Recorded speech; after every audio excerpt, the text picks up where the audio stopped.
going to take the North and never give it back. So that's a good pick. You get the corner. I got to go bold, right? I got to go bold for this. Yeah, she's got some nice long Welcome back to the Unbearable Sports Podcast. I'm your host, Brad. Make sure to like and subscribe if you're out there on YouTube, and also rate the show 5 stars everywhere that you get your podcast. Bears fans, we are celebrating another Chicago Bears victory, 31-28 over the Pittsburgh Steelers. And ladies and gentlemen, we are 8-3. 8-3. 4-1 at home. My gosh, this feels so good. It feels awesome. It's great. I already see all out in the comments. I know for those that are new to the show, or this is your first time watching, I picked the Bears to lose. And I was like, yeah, let me hear it, chat. Let me hear it, chat. Like I said, anytime I pick the Bears to lose and I'm sitting here on a victory Sunday night, I don't care. I don't care. This feels so good that the Bears end up winning. And also, this game, I think that the big, if we just look at what this game was won by, we had some really good single-person performances, especially from this defense. And yeah, you're going against Mason Rudolph and things like that. But this is a Pittsburgh Steelers team that is 6-4, or was 6-4, and now 6-5. And this team won with a lot of bad play by Aaron Rodgers, doing a lot of the same exact stuff that Rudolph was doing today. And the fact that the Bears were able to win without their entire starting linebacker core, without their entire starting cornerback group, and they were able to do this, and also having a left tackle go out suddenly, and seemingly suddenly. And this is the thing that I really enjoyed about this game, is that there's certain players that I think that, just on first watch, I felt played outstanding, that played great, that played above what was called upon them. And you saw this for those that watch the end of the locker room conversations. One of them is Action Jackson, DeMarco Jackson. He played great, 15 tackles today. And that's the biggest thing, is we saw so many people step up. And Ozzie, I really want to see why the running game wasn't up to our standards. It was still, when you look at EPA, in the 69th percentile, nice. But it was still just, it's still good. The running game was still good. It wasn't as good as it normally was. But here's the thing, you had people for example, Ozzie Trapillo. And this is something that I brought up before on the show, that with Theo Benedette has been actually he's not awful or horrific at pass blocking compared to some of the actual horrific left tackles at pass blocking. But like I've said before, when you look at the number of pressures that Caleb Williams gets and who's at fault, it was somewhere where it was 36% of the time it was coming from that left tackle spot. And with this, in 38 pass block reps, Ozzie Trapillo let up one pressure against one of the best defensive lines in the NFL. That is outrageous, because normally when we're looking at this, it's Ozzie's letting up 5, legit. That is something that is just great. Now, part of this too, I want to, not just the crap on Theo Benedette show and stuff like that, but also too, I felt like when we saw Caleb and when we watched Caleb at the very beginning, I'll be honest with you, Bears fans, I was getting frustrated, because I was going, okay, first off, Caleb's missing throws, but why are you holding the ball? And after that strip and, strip or interception, the strip ball touchdown from TJ Watt, we saw him then going, okay, I got to get the ball out faster. And this was his fastest time throwing the ball out at 2.6 seconds time to throw. And it wasn't like he was just doing dinks and dunks. His ADOT was still 9 yards. So average depth of target was 9 yards. And then his average depth of completion was 7.7 yards. So the biggest thing is that, he was getting the ball out fast, but also too, seeing Ozzie in pass protection going against some of the best defensive linemen, yet again, Nick Herbig. Now, yes, people might go, well, it's Nick Herbig. Nick Herbig is leading the NFL in pass rush win rate, according to ESPN Analytics. And then you have TJ Watt on the opposite side, and they've been causing havoc all day. And the fact that he was able to hold up against that in his first ever start on that left-hand side. Hats off to Ozzie. Like, Ozzie played great today. Yet again, still want to see how he played and performed in the run game. But the PFF initial grade has him at a 79.6, which is really good when you think about 60 is average. So 79.6, that is phenomenal grading out there. So to me, I thought that it was a fantastic game for him. But like I said, I've been going all around, but I just thought that you had certain people that I'll just continue to highlight that really just elevated this game. But also let me just see what y'all think about for the grade on the Bears game. 36% of you saying, or 33 now saying A, 67% saying B. So yeah, I'm right there with y'all with like kind of that B rating. But now I said some of that stuff with Ozzie, I'm just going to post out I'm just genuinely curious, right? Who do you want starting at left tackle? And I think it's an honest question. Like, it really is. Ozzie or Theo? Like, just genuinely curious. And I'm only bringing this up because I have been someone who has been critical. I mean, everyone's been critical of this left tackle position. It's not a problem specific to me. But honestly, like, just seeing how he played at that left tackle spot, I'm going, you look good. Like, you looked like a professional. And that's the thing that I've always said with Theo is the way he kind of plays never looks like a true professional left tackle at that spot. It's kind of like when we saw Matt Barkley playing quarterback, where Matt Barkley would like threw for over 300 passing yards. And some Bears fans were like, well, why isn't Matt Barkley our starting quarterback? And I know I'm going in the Wayback Machine, but like Matt Barkley, we're like, well, why isn't he starting at quarterback? And it's like, well, he's not a starting quarterback. What I saw out of Ozzie looked like a starting tackle. Yet again, want to watch the film. It's one game. It's a small sample size. Also, they see, what they have with Theo. But the thing that I just felt was, I've been thinking a little bit about the draft because I was looking at like all the positions and stuff like that, and just there's more mock drafts coming out, and us as Bears fans, we don't need to know about it right now. But like I've said before, left tackles, I feel there's not as many this year. Proctor out of Alabama is the main one, but I still feel like he's going to go higher just because he's a giant man and fast, and usually they go high. But to me, I'd rather go defensive lineman. And to me, I felt a lot more comfortable watching Ozzie and being like, okay, if you have Ozzie and Theo, now I'm feeling a little bit better about next year. But yet again, this is one game sample size, but I don't think that it's that far off. And I'm usually one that I don't want to just instantly, like when Jake Moody made kicks, I was like, don't look too much into it, right? I shoot down a lot of those controversy things.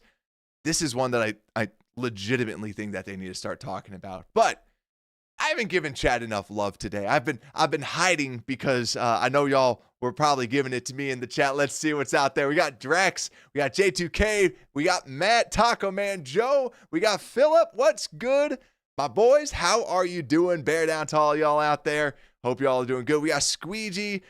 We got who else do we got out here too? Let me see the comments. What we got? Yeah, we got J2K. We got Chris. What's good? And exactly, Chris. As always, F Green Bay. F Green Bay. They ended up winning. I went over my father-in-law, my in-laws are moving closer to be closer to the kids, which is awesome. And I was talking, my in-laws, for those that don't know, are Vikings fans. So yeah, I was going over talking to my father-in-law. I'm like, come on, man. You guys got to beat the Packers. Come on. You guys got to do that for us. But yeah. And yeah, mate. And also I'm seeing what you said up there, Matt, with like, yeah, glad Brad's prediction was wrong. Yeah, maybe I'll just say the Eagles right now, just so that, if that brings us good luck, I'll just choose the Eagles right now at this moment. But let's see, bear down, everyone out there. Let me see all the other pieces. Yeah. Oh, really? I'm reading Drax, your comment about Pittsburgh is mad that they're calling for Tom. Here's the thing. Like, they're calling for Tomlin's removal. I should have called some of my friends that like have Pittsburgh shows and like asked to go on, because I like genuinely am curious about this. Like, Mike Tomlin every single year seemingly takes like a bad roster and makes them look good. I feel like he gets the best out of his roster, and man, just they're a good team. And I think that's the thing, no matter what it is. And I will fight this because people will say, well, you didn't go against Rodgers, you went against Rudolph and all that. Like I said, they played the same style of ball. Aaron Rodgers wasn't balling out. They had Jaylen Warren, they had their players, and we beat them.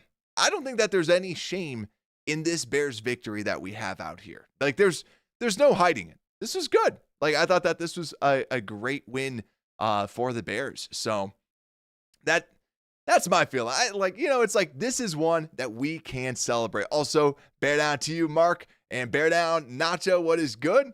Yeah, this was just a good game. But let's keep on talking a little bit more about this. And first off, I want to just get this out of the way. The injury impact that we'll talk about. So first off, from an injury perspective, we saw, like we said, Theo Benedict goes down. Ozzie fills in, and I thought that Ozzie played great.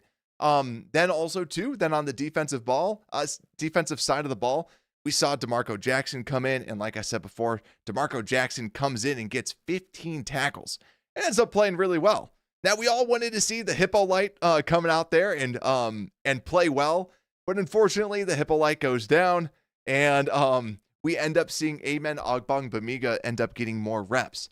And dude gets 14 tackles coming in. And I thought that he played well too. Now, I'm not saying that instantly these guys are absolute studs. I'm just saying bravo for them coming in. Now, was this defense perfect? No. When you look at when I look at like the EPA per play for their running defense, let me just double check this. Pull this up. Yeah, 88th percentile for their rushing report. So their running attack was very successful. A lot of that, you didn't have Tyreek Stevenson out there, and Nick McLeod is like your sixth corner for a reason. And it's no offense to him. Like he's making $1 million a year. So obviously like he's doing fine and he's a phenomenal athlete and all. But yeah, like when you go from him, Tyreek Stevenson to him, Tyreek is good against the run. Like, and I've said this before, he's PFF's number 1 graded corner against the run. And yeah, he's not like this immediate linebacker or something like that, but he stands his grounds, he makes the tackle, and then when you see McLeod, he just gets pushed back, and it's very, very noticeable. But yeah, I thought that when we look at the entirety of the injuries, I thought that the linebacker stepped up. Obviously, Ozzie stepped up, and then I got to give some credit to Nahshon Wright. Nahshon Wright played like a number 1 cornerback today. Like his initial PFF grade is 92.2. He was, when targeted, was 4 of 6 with 1 interception and 1 PBU, and that amazing interception to start the game, and a 31.9 passer rating when targeted against. He did great. He did really, really well. I just want to like hats off. Nahshon Wright has had a couple very good weeks, and there's been times where he was always targeted, and then he gets these games that he ends up looking really good. And I think that he's kind of coming into his own towards the end of the season. Now, I don't think that I think it was JJ Watt that said this, like Nahshon Wright playing his way to a big deal. It's like, I don't think he's going to get a huge deal at the end of this, but he's showing that like he's going to be someone that people want as a backup, as a player. Like he played very, very well today, and he's had a couple of really good games. But that's the main injury piece that I wanted to talk about today. We also saw Jonah Jackson go down, and I also wanted to bring this up because when Jonah went down, we ended up seeing Luke Newman come in. Now, why is that a big deal? Well, when Luke Newman came in, he allowed 0 pressures and played a total number of snaps of 22 today. And I also wanted to call that out too, because the great Ryan Bates was not the backup. And I just thought that was rather noticeable. And Luke Newman too was also playing that fullback role that we saw Ozzie Trapillo play a little bit more of. And yeah, like we saw Newman playing well. And just yet again, first glance, I thought that he looked solid in his limited reps. And it's also very telling that Newman is the person that they put in over Ryan Bates on that interior. Ryan Bates was the guy that Ryan Poles had to have and had to trade for, and we're paying him a pretty penny to be the backup, but we ended up going with the rookie over him going against some of these big time veterans. That's huge. That's a big time piece. But yeah, wanted to throw out at least the injuries just so that we could talk about it. But now let's talk a little bit more about this offense from the Bears and what we saw about out of this too. Also, Alan, bear down to you, my friend. Let me see what y'all are saying. We got Dan out there, bear down. Let me see what chat's doing, and then we can kind of go over to the offense. Let's see. Yeah, Stevenson went down. Yeah, Stevenson got hurt. I don't know how serious it is, but we'll have to see about that. And then it was nice, too, to see Jonah Jackson come back in. Oh, and then, yeah, Dom Robb went into concussion protocol. That's right. He went down for a little bit. But, yeah, the fact that, like, when you think about it, your front line, our defensive line hasn't been great. Our safeties have been really good. And then you're talking about the entire middle of this defense. You know, you draw like hot dog style. That entire middle was all backups. And that's just, yeah, you can't expect much out of that. And then, yeah, too, we haven't discussed this, but Tremaine Edmonds landing on IR. I got to expect that he's going to be out for the rest of the season unless they bring him back for like playoffs or something like that. But that's something to definitely keep an eye out for. Like I was joking with my family when we were watching the game. I'm like, you know what? Like joking, but also kind of being serious. You know, like Dennis Allen kind of talked about how he has always wanted to run a lot of dime personnel. And he like where you have 4 cornerbacks out there and 2 safeties and 1 linebacker. The Bears might need to do that because you can have TJ Edwards, who adjusted to being the middle linebacker anyways, and has done very well at that. You put him at middle linebacker, and then when you get Kyler and CJ back, you have Kyler and CJ as your slot corners, and yeah, you'll just run a lot of base dime packages is going to be, you know, your base defense is going to be your dime package. Because, yeah, then you have your best players out there at all times. And also, yeah, I see out there, yeah, I didn't hear much from Chauncey Gardner-Johnson. I felt like we weren't sending him as much in the rush. And maybe it's because just like, you know, the bodies that we had out there and just the lack of corners or something. But yeah, I didn't see a lot of Chauncey Gardner-Johnson blitzes. But yeah, let's see what's out there. I've been saying, what's up? Bear down. Defense is cooked. LOL. Just 1 step forward and 2 steps back. It's that, I don't know if anyone else saw the meme. It's the Thanos meme where it's like, what did it cost you? And it's like everything. It's like, we're getting our cornerbacks back. What did it cost you? And it's like our starting linebackers. But at least like TJ should be back. Now he's going to have a club on his hand, so I don't know how tackling's going to be, but yeah, I don't know too much about that. But let's talk a little bit about this offense and break it down a little bit more. I kind of have shared a little bit of my opinions. And actually, before I even go into that, we have to talk about the number of penalties. Bears, 7 penalties, 83 yards. Now, I don't like blaming refs, and there's been, 2 games that I've really blamed and gotten mad at the refs for real bad things. This just felt like incompetence. Like, I don't know. It felt like they were very much like, well, let's just call it a turnover, send it up to the booth, and they'll decide what ends up happening. And like the Swift fumble, I don't know fully with that. Or there's just like a couple like weird plays where you're just like, I don't know about that. And it just felt off. But it wasn't bad. I wouldn't say it was awful officiating like we had before. But yeah, 7 penalties, 83 yards. Now, a lot of the yardage was on the deep pass that, yeah, like it didn't look like pass interference, but then when you see it slow motion, McLeod's got a handful of jersey. It's like, yeah, that's just frustrating. But too, like, yeah, I just felt like it was when you look at this overall team, total yards, we allowed 345. We got 328. Turnovers, 2 for 2. So this is also another big thing. You know, we talk about wins with this Bears team. This is a 6-4 team that you beat at home by 3 points. You beat the spread, right? You covered the spread. So if you bet on the Bears, you made some money. And that's why I want to just really kind of highlight just how good of a win this actually was. rather than being like, oh, well, if Rodgers wasn't out there. But let me also start a new poll because 68% of you are saying Ozzy, 32% saying Theo. I'm going to create a new poll asking, how would you grade this Bears offense today? And we'll just do some grades with this. Now, this one I go back and forth on because if we switch over, let's talk a little bit about Caleb Williams. Like I said, he was 19 to 35, 239 passing yards, 3 touchdowns, but a minus 11 completion percentage above expected. Yet again, this is every single week we talk about this. He does good things. He has good plays, but he has consistently been incredibly inaccurate and missing the throws and missing targets. Like there was one play when Rome was cutting across the middle. And for those that are looking at my screen, you can see that play right across the middle that he just sails wide or that he sailed high. And when he was making that cut, the safety was going one way and the corner was going the other way. Like when I watched the all 22, I guarantee you when I'm looking at that, it felt like that could have actually been a touchdown. The way that the entire defense was going and where Rome was going, that was a touchdown. And it was misthrown.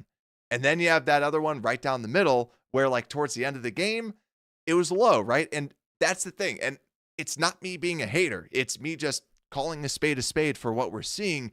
There's a lot of those missed throws that are out there. And that's just has unfortunately been consistent and been the story of this season for Caleb is that there's a lot of good progression. There's a lot of good stuff that he's doing, but there's a lot of frustrating pieces that you see out there. And also too, when we needed him most, we saw him like, I've never seen somebody casually get a delay of game like he did before. And that was the thing that I just like kind of got, I was like, come on, man. But like I said, I thought at the very beginning of the game, I was getting a little frustrated at the way that Caleb was playing. Then after that sack, I felt like then it was significantly like, all right, Caleb, stop sucking. And then he started playing great. He started getting the ball out quick. And I feel like that's what he needs to do, right? Be decisive with it. Get the ball out. Because when he took that sack, yet again, we're not watching it at the all 22 angles, but I felt like we saw people that were open. I felt like there was people open that he decided not to throw to, which has been very consistent when watching his tape. There's times that he doesn't take those easy passes or moves off of a progression, right? But I applaud him for getting better throughout the game. And then you saw him because this running game was not fueling this offense like it has in previous weeks.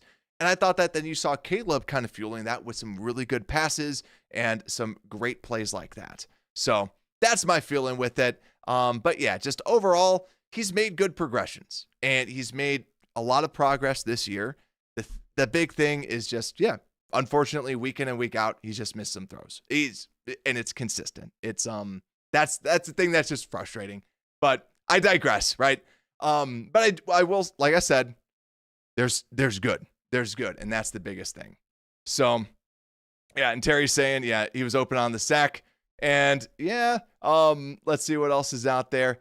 Yeah, and it's his second year, and I know that he's going to be, there's the progression that he's been making with other things like that. And it is the second year with some of these things. I'm going to call a spade when I see it, but also I'm not like, oh, we got to move on, move him out as soon as possible or anything like that. So that's the biggest thing, but we'll keep on moving on though. Cause like I said, I thought that good stuff, but let's keep on going and let's talk a little bit about this offense and a little bit more about like the running game. What I loved was we got Luther Burden involved more. And that's something that we just needed to continue to get him going with, is that what we saw with Luther Burden, 3 catches, 46 yards. And also too, Luther Burden, one run for 15 yards. And also, I don't know if anyone else thought this. I thought Luther Burden was going to take it to the house when they threw it to him on that screen and he was going. I was like, man, he's going to take it. He's going to take it all the way to the house. This might be a really good play right here. So yeah, Luther's been great. And I love that he has earned this starting role, or like earned this role as the slot receiver. And like he really has. He's earned it, and they're giving him the ball. And whenever he gets the ball, he acts like it's the last time he's going to touch the ball. Like he just plays so well. And then we also saw more out of DJ today. And we were talking about it before the in the pre-show that Rome Odunze, this team likes to play a lot of man-to-man. Rome gets open against man-to-man. Now, 9 targets. Yet again, like I said, felt like he was going to try to be included more. 9 targets shows that, but only 3 catches on that. 3 big catches, but then also DJ Moore, 7 targets and also 5 receptions. The other piece too, Colson Loveland as a consistent fixture in this offense, 5 targets, 4 catches, 49 yards, and a touchdown. Yet again, I think the thing that is awesome about what you're seeing is this offensive line is playing. This offensive line, you have your 4 cemented starters, and then the left tackle question mark. Ozzie played really well today.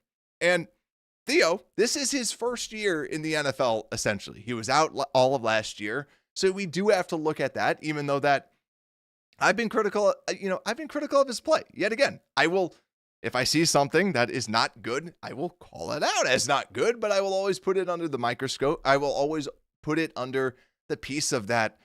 This is what happens, but it doesn't mean he's going to be garbage for the rest of his career. It just means that, hey, this is how you are right now, and this is your first year. And like I always say, left tackles, as a rookie, that is their worst year, and that they can get substantially better the following year, and then the year after that. They need 2 years in order to really blossom against these players in the NFL. And it's just cool to just see this offense where, like I said before, Caleb getting better, taking steps, right? And the thing that's crazy is this offense, right, when you look at statistically, is a top 10 offense, and it's still like, it could get better. Like, how cool is that? How does that feel? Like, right? Like, we have a top 10 offense, and it can still get better. And it can still, like, there's so much polish and just things that we can just fine tune. And it's a good feeling with it. And then, yeah, like on the ground, it was different, right? We didn't have Theo out there. And that's why I really want to watch the tape to see, like, yeah, Theo is not going to be the reason why we weren't running at 5 yards a clip or anything like that. But I really want to see just what it looked like. Like, how did Ozzie look in the running game? Because in the passing game, he looked really good. But DeAndre Swift, 8 carries, 15 yards, and also a fumble. And then we have Kyle Monungai, 12 carries, 48 yards. And we really did see DeAndre Swift. As soon as he fumbled that ball, he's out. And we saw Kyle Monungai taking the last snaps in the game as well. Really kind of showing, like, listen, you mess up, you're gone. Kyle Monungai hasn't fumbled the ball at all. And that to me is something, yeah, like, exactly. That's just the big piece with it is like, man, I love that that we were able to just pound the ball. And I love too, yeah, it's Swift. You hand the ball off to Swift, he gets some yards, and then they're like, you know what, F it, put in Monungai. They just put in Monungai and just full speed, battering ram right up the middle, touchdown. Like, just great stuff. DJ, like to see him get involved because no matter what, right? Like, we have years with him. And the fact that we have these receivers, the running game, just it's epic, right? And I agree. Like, with Big T, right? We're taking the dub. Bear down indeed. Love it. And then we got Taco Man. Yeah, placement of some of those. Yeah, some of those things. Yeah, it's exactly. I think that, like, yeah, with the fine tuning of some of the like the where things are going, stuff like that, man, like, this feels so good, right? Drax saying, hit the like button and support the unbeliever. Hey, maybe next week we'll. I mean, yeah. I'm curious to see y'all's predictions for the Eagles game, because that'll be interesting. I actually want to rewatch the Eagles game because the Eagles are one of those teams where I have heard some of the flukiness of the team, but I want to watch. I want to, like I always do for the previews, I really want to dive into the analytics and the data just to kind of see what is it. But I also that's one of those that I do actually want to kind of like put on the tape and just see that. But also Oracle, what's good? Bearing out to you, my friend, saying if Caleb could just lead a receiver consistently, that's the thing too. Ben has called out Caleb for that. Because like Ben has said that where you place the ball for a receiver is so like, and you think about it, it's so dependent on it helps out that yak ability. Because if it's on the run and you're going with it, you're gone. And obviously, like if you throw it and you have to dive down for the ball, you're not getting any yards after the catch. So yeah, placement is everything for it. But that's the thing that's weird is Caleb's been accurate in college, and he was like the deep ball wasn't there last year. The deep ball wasn't there last year. I feel like the deep ball is more here than it was last year. And I feel like the intermediate stuff that I thought that he was a lot better at has not been as much here. But yet again, it's we'll see just if things get better. But yeah, overall, 71% of you saying B for this offense. I agree. Like I think it was it's one of those performances where we didn't, when I talk about like a stud that just did really well, like this was good. And honestly, like it's a comfortable B. You did this against the Steelers defense. And yeah, this is one of the and you're going against one of the best defensive lines in the league. And this was a very big time test because now you're going against the Eagles next week. And the Packers have Micah Parsons. And the Browns have Myles Garrett. And you're going against these really good defensive lines. And the fact that you were able to do this against a very, very good defensive line is awesome. And it's very, very telling for the future. So yeah, I give it a B. It wasn't the greatest. It's just a good, that's the thing. It's how many times it feels like we never ever have a 3 and out or anything like that with this offense. Love it. But then also too, I know y'all like the snap counts. Let me just bring this up. 23 reps for Olamide Zaccheaus. And as we all want to know, Luther Burden, 33 reps. And then also when we're looking at wide receivers, so total reps were 65 offensive snaps. 51 for Rome, 50 for DJ, 45 for Jonah Jackson, 42 for Loveland, 41 for Cole Kmet. And I got to say, I love that we're using, it feels like right now, especially this week and last week, the 2 tight end sets it feels better. And I talk about this like with the show and like with passing games and stuff. There's that just like that feel. And I just feel like the 2 tight end sets have felt better. It feels like this is kind of the way that they want to use it, where you have Colson Loveland as that mismatch. And we saw him beat his guy, make the catch, and get it. And that's what type of a weapon he can be. He's been blocking well, and yeah, he's been good. And the last little bit that I'll kind of bring up too, when we look at the pressures, there was 8 total pressures today. Yet again, Caleb was getting the ball out significantly faster, almost a full second faster at 2.6 seconds time for his time to throw. Adjusted completion percentage of 63.3. But the other piece too, on those 8 pressures, 2 were unblocked pressures. We saw one of those at the very end of the game. 1 came from Ozzie, like we said, on 38 pass block reps. And then we saw 1 from Jonah Jackson, 0 from Luke Newman, 0 from Drew Dahlman, 0 from Joe Tooney, and 2 from Darnell Wright. Now, the other thing too, 0 pressures given up by the tight ends, and Swift and Monungai both gave up 1 pressure. So isn't that crazy? Your offensive line gave up 4 pressures. Your running backs gave up 2. And then 2 unblocked pressures. Like, that's good. That is really good. So, yet again, really excited to kind of go through the tape and just kind of break that down. But man, let's go. And then let's see what else we got down here too. We got T-Dub, Bear down 8-3. And Big T saying Philly can't stop the run. Ooh, man, if they can't stop the run, let's go. I love that, because then we'll be able to just plow them on the ground. But let's see. Shut us out in the last 2 months. And we have here's been one of the best EPA over the middle last year. Yeah. But let's see. Let's keep on going down to the defense, and let's talk a little bit about this defense. Now, I've already kind of broken down a little bit, just kind of talking about like some of the people that did step up. And then when we also talk, and let me switch this over.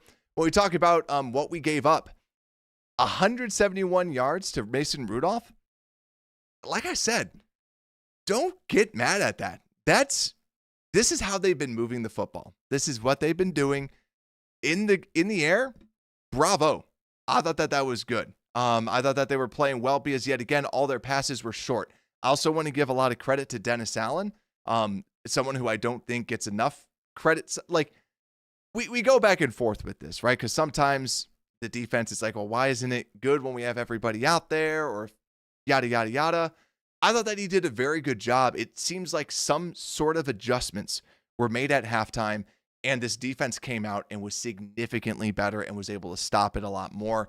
Yeah, we were flying around, stopping them when they were trying to make those short little passes. But on the other side, the running game was crazy. Jalen Warren, only 3.8 yards a carry, but Kenneth Gainwell, 9.2. Biggest reason, a 55-yarder. But at the end of the day, I thought that this defense played well. I thought that this defense was solid and just good. But let me just I'm just kind of curious, how would you grade this defense today? Question mark. A, B, C, and D. Let me see. I'm going to just see how many points the Steelers have normally put up. Because if we think about it, they only put up 21 points against this actual defense. And they put 34 up against Cincinnati. They put up 10 against the Chargers, 27 against Indianapolis, 25 against Green Bay, 31 against Cincinnati, 23 against Cleveland. Like, they've put up some pretty good yardage. Yet again, it's not Aaron Rodgers. I thought this was good. I thought it was a good performance, especially all things considered. I give this a B. I think that I give this like about a B average just because I just thought it was good. I was pleasantly surprised that also we see Montez Sweat. And now they were getting the ball out really quick. Let me see the average time to throw. Average time to throw 2.53 seconds. That is insanely fast. So yeah, you're not going to be getting a lot of pressures. So the only time that they actually held on to the ball, we saw Sweat come up with 2 sacks. And yeah, the pressure numbers are going to be lower, similar to like our offensive line with some of these things. But then you saw Austin Booker, 3.1% pressure rate, Grady with the 3.3% pressure rate, Montez Sweat with the 15.4% pressure rate. So yeah, the pressure wasn't really there, but a lot of that is just quick passes, just trying to get the ball out. But when they tried to throw it deep, they played well. And like I've already given Nahshon Wright a lot of hats off, kudos. I thought he played phenomenally well today. And yeah, DeMarco Jackson I thought played great too. Other thing too, Amen Ogbongbemiga, coming in a little bit later, had 2 defensive stops, and his average depth of tackle was 3.2 yards, which ain't bad when you're talking about a linebacker kind of stepping up and trying to make some of those tackles. So yeah, that's and then yeah, I see Matt out there, down 6 starters, call me a homer. He's going A.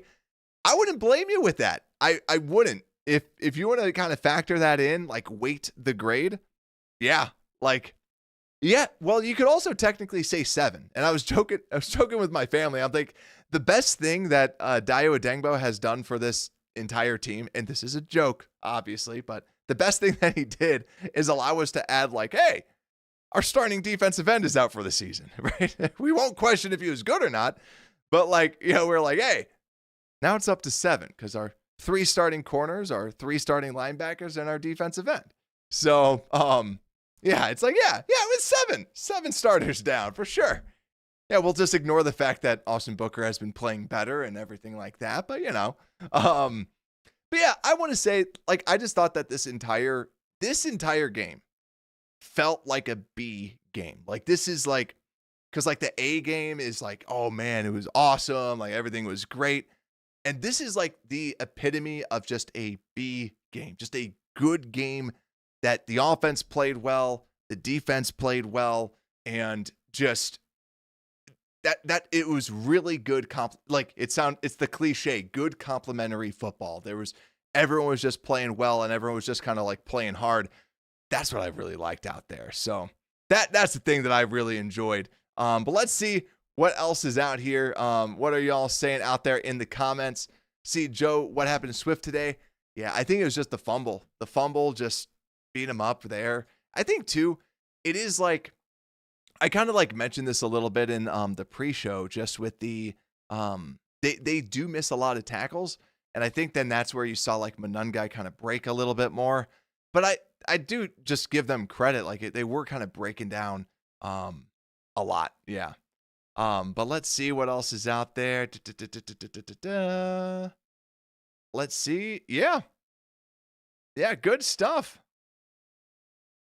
But yeah, just like I said, good stuff out there from the Bears defense.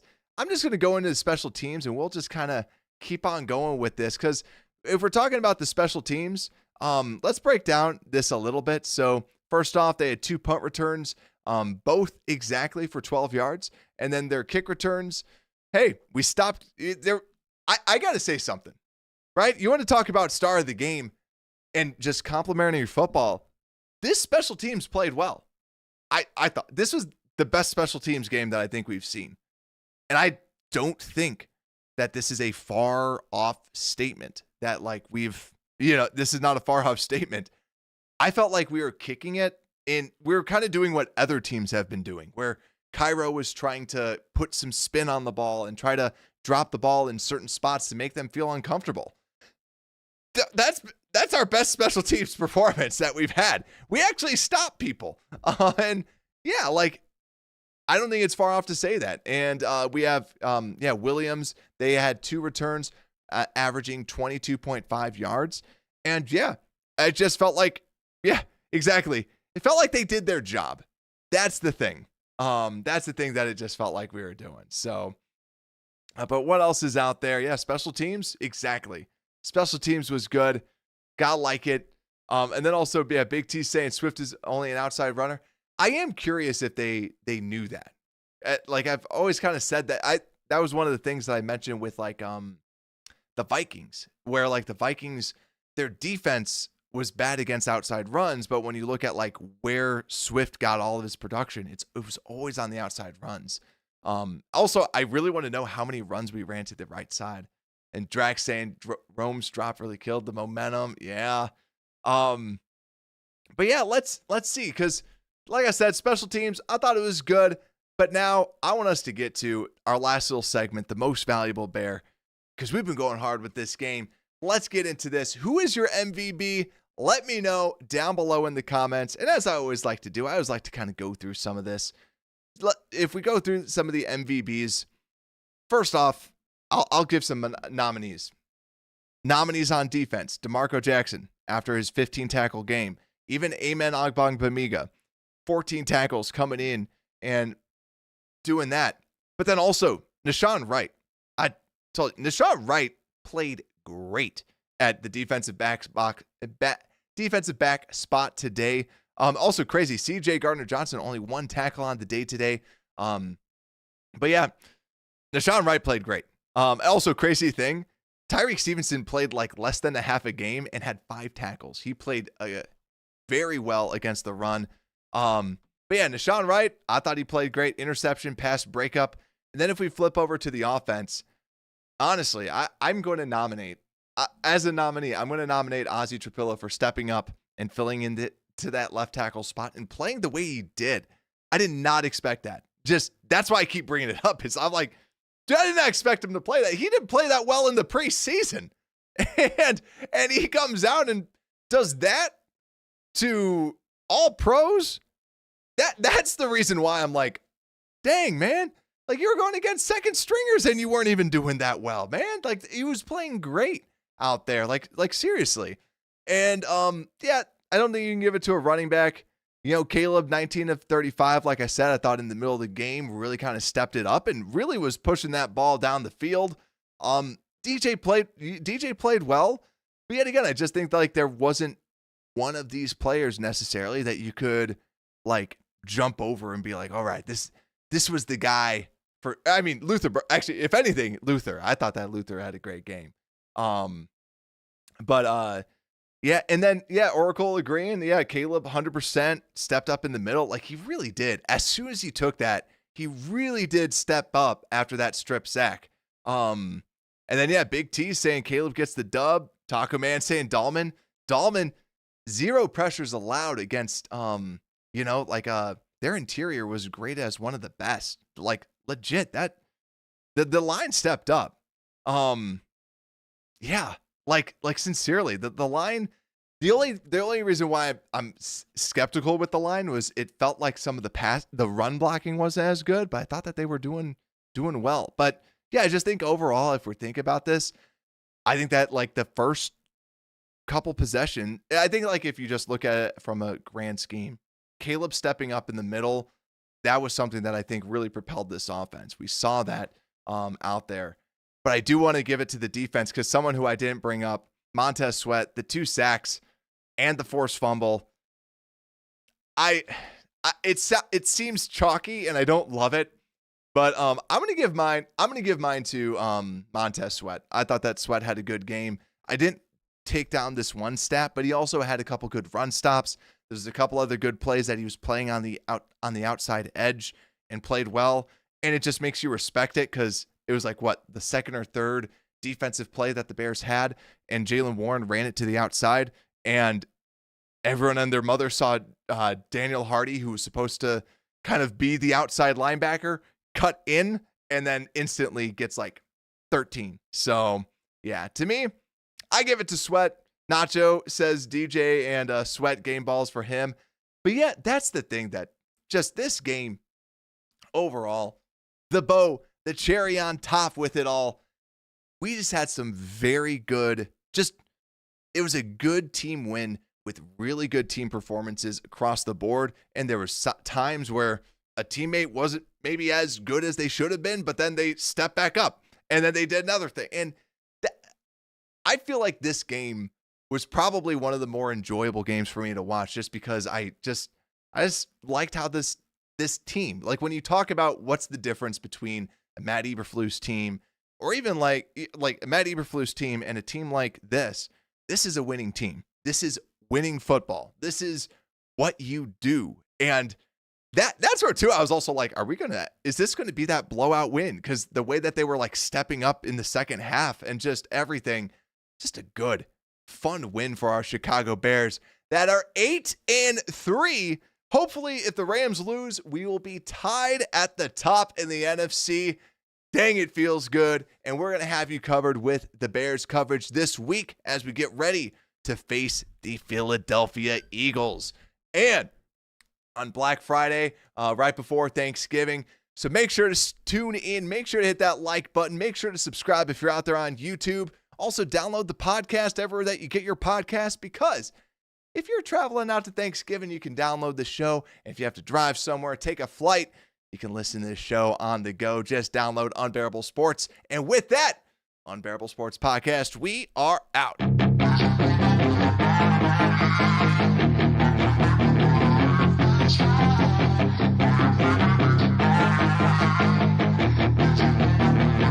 Yeah, she's got some nice long hair, and you know that she's a bad chick.